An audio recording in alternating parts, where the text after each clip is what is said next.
नमस्कार, दैनिक भारत में आपका स्वागत है। आज एक ऐसी संस्था में बैठा हुआ हूं जो दरभंगा से निकलकर पूरे बिहार में जो ब्लड डोनेशन का जो काम होता है, रक्तदान जो होता है, उसमें अपना एक नाम है, अपनी एक पहचान है। अगर सारी चीज़ों को अलग कर दिया जाए तो समाज सेवा के क्षेत्र में इससे बड़ा कार्य हम नहीं समझते हैं कि डॉक्टर शुक्ला करते होंगे। और आपको एक चीज़ और बता दूं कि जो संस्था वो चला रहे हैं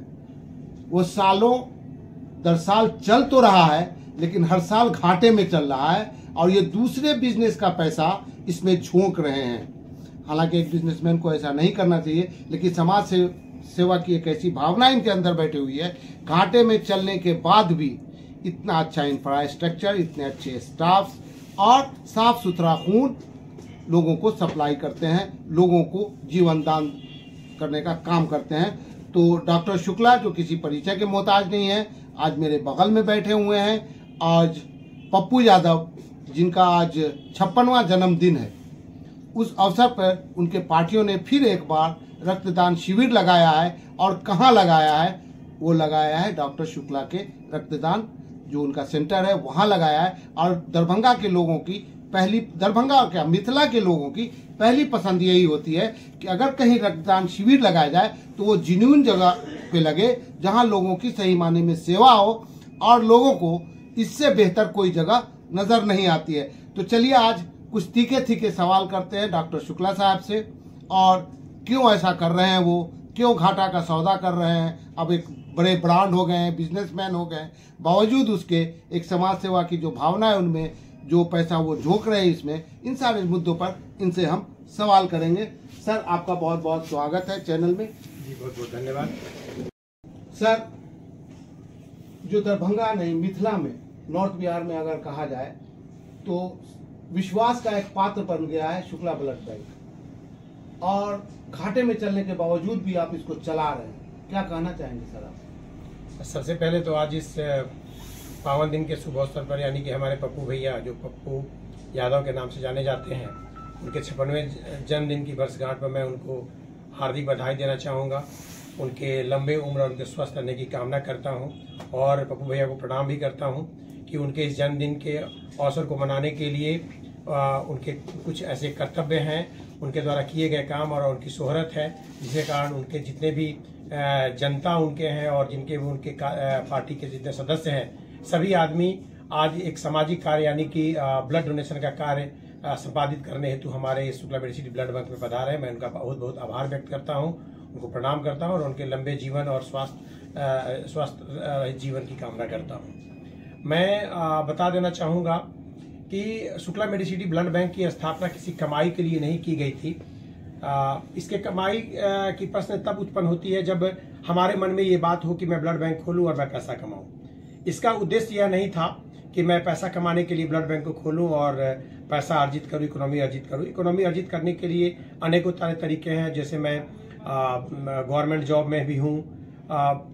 अवैतनिक रूप में यहाँ का मैनेजिंग डायरेक्टर और दलाल रिसोर्ट का मैनेजिंग डायरेक्टर हूँ। साथ ही बहुत सारे मेरे और भी बिजनेस पार्ट्स हैं, जिस पार्ट को मैं संपादित कर पाता हूँ, जिसमें मेरी परिवार, मेरे पत्नी और मेरे जितने भी कर्मचारी हैं, यानी कि स्वीपर से लेकर ऊपर तक, और समाज के जितने भी प्रबुद्ध आदमी हैं, चाहे वो गरीब हों या अमीर हों, उन सारे आदमियों के सहयोग से मैं अपने बिजनेस के पार्ट को एक सामान्य रूप से दरभंगा में स्थापित करने में सफल हो पाया हूँ। मैं उन लोगों का आभार व्यक्त करता हूँ, धन्यवाद ज्ञापन करता हूँ। रही बात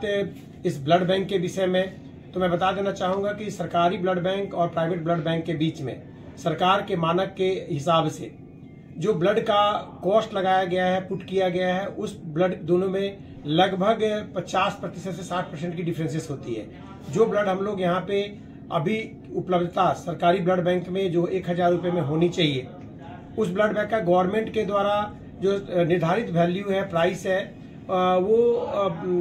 प्राइवेट ब्लड बैंक में लगभग 24 से 50 रुपये की आती है, जो प्रोसेसिंग चार्ज के रूप में ली जाती है। उसमें ऐसा नहीं है कि उसमें कोई बेनिफिट दिया जाता है, जिसमें हमारे पैथोलॉजिस्ट हैं, मेरे पैरामेडिकल स्टाफ हैं, टेक्नीशियन हैं, हमारे जो लैब का खर्च आता है, ब्लड को रखने के लिए जितनी भी मशीन और इलेक्ट्रिसिटी की सप्लाई दी जाती है, जनरेटर सेवाएं हैं, साथ ही साथ कैंप करने की प्रक्रियाएं की जाती है। ब्लड डोनेशन के दौरान मरीज की सेफ्टी कंसर्न को लेने के लिए उनके डॉक्टर की व्यवस्था रखनी होती है। साथ ही साथ रिन्यूअल करने की प्रक्रियाएं भी हम लोगों को लगातार आती है। मशीन का मेंटेनेंस होता है जो एमसी और सीएमसी के लिए भी एक्सपेंसेस होते हैं। इन सारे खर्च को संपादित करने के अलावा जो पैथोलॉजिकल टेस्ट में जो हमारा 5 टेस्ट करना मैंडेटरी होता है, जिसमें खासकर मलेरिया है, सिफिलिस है, हेपेटाइटिस बी है, हेपेटाइटिस सी है और HIV का, ये 5 टेस्ट करना मैंडेटरी होता है। इन सारे टेस्ट के लिए जो खर्च हम लोगों की आती है, उसी खर्च को हम लोग समाहित करके एक साथ इस खर्च को लेते हैं जो ब्लड प्रोसेसिंग चार्ज के रूप में हम लोग लेते हैं पेशेंट से। लेकिन गुंजन एजुकेशनल चैरिटेबल ट्रस्ट के द्वारा इस ब्लड बैंक की स्थापना की गई और वो ट्रस्ट नाम ही आपको बताता है कि चैरिटेबल ट्रस्ट है। तो टोटल 2450 रुपए के चार्जेस को हम लोग मात्र 1450 यानी कि प्रत्येक ब्लड पे 1000 रुपए का जो सप्लीमेंटेशन है वो गुंजन एजुकेशनल चैरिटेबल ट्रस्ट देता है।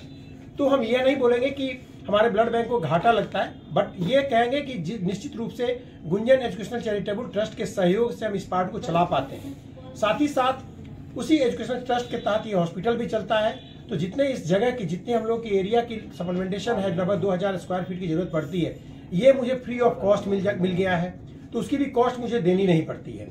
साथ ही इलेक्ट्रिसिटी की सप्लाई की जितनी भी कंसर्न पार्ट्स हैं,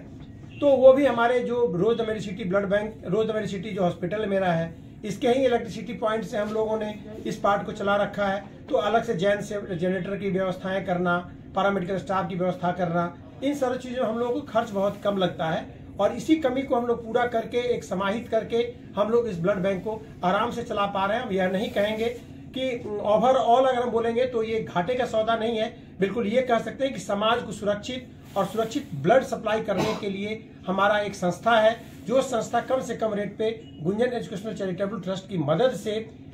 इस पार्ट कार्य को संपादित करने में अपने आप को सक्षम महसूस कर रहा है। सर, इतना करने के बाद एक सवाल उठता है कि संस्थाएं हर रोज आप देखिएगा कहीं ना कहीं ब्लड कैंप लगाया जाता है, लोग चलाते हैं,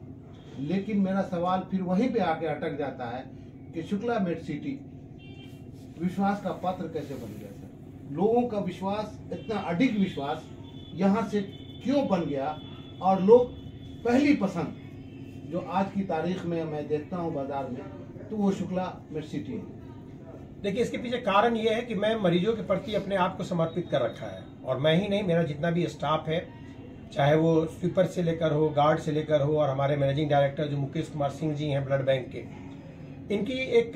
बड़ी अच्छी छवि रही है और मेरे लिए बड़ा सुखद महसूस करते हैं और भाग्यशाली भी महसूस करते हैं कि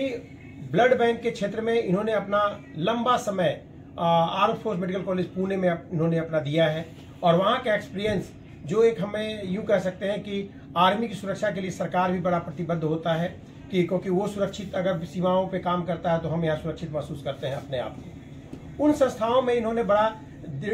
कर्तव्यनिष्ठ होते हुए ईमानदारी पूर्वक उस काम को वहाँ संपादित कर अपने शॉर्ट सर्विस कमीशन को पूरा करके ये दरभंगा में आए और मेरे पास वो मिले और मिलने के बाद उन्होंने बोला कि सर मैं सिर्फ ब्लड बैंक के रूप में ही काम करना चाहूंगा। मैंने इनको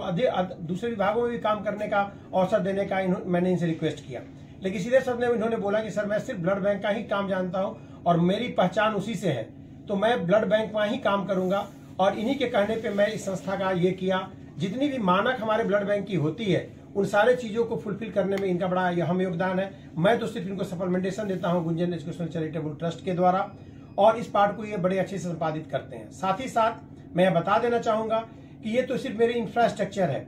इसके अंदर जितनी भी ब्लड की आदान प्रदान होती है उसके लिए हमारे जो रक्तवीर हमारे मिथिलांचल में हैं, यदा कदा जैसे आज के दिन पप्पू भैया के जन्मदिन के अवसर पे ये सारे आदमी इतना ब्लड बैंक में ब्लड डोनेट करने के लिए 20-25 आदमी आए हैं। ठीक इसी प्रकार से हमारे मिथिलांचल के आदमियों की एक जोश सा भरा हुआ है कि मुझे ब्लड देना है, समाज के लिए कुछ करना है और लोग अपने आप यहाँ पे आते हैं और उनका विश्वास मैंने इस प्रकार से जीता कि जो वो ब्लड मेरे पास दे कर जाते हैं उनको सुरक्षित ढंग से मैं उस ब्लड को टेस्ट करने के बाद एक नॉर्मल टेम्परेचर जो हमारा मानक और निर्धारक टेम्परेचर है हमारे ब्लड बैंक का, उस पार्ट पे हम रख के उसको एकदम सुरक्षित रखते हैं और उसको उनके डिमांड के हिसाब से जब कभी वो कार्ड लेकर आते हैं तो उनके कार्ड को मैं कभी वापस नहीं करता हूं, चाहे जैसे भी हो। कभी कभी ऐसा भी मुझे होता है कि मैं जो ब्लड नहीं भी स्टॉक में होता है तो मैंने जितने भी डोनर्स हैं मैं उन लोगों से रिक्वेस्ट करता हूं कि भाई इस ब्लड ग्रुप का डोनर की आवश्यकता अगर आप दे सकते हैं दीजिए, और वो लोग सौहार्दपूर्ण माहौल में आके ब्लड को डोनेट करते हैं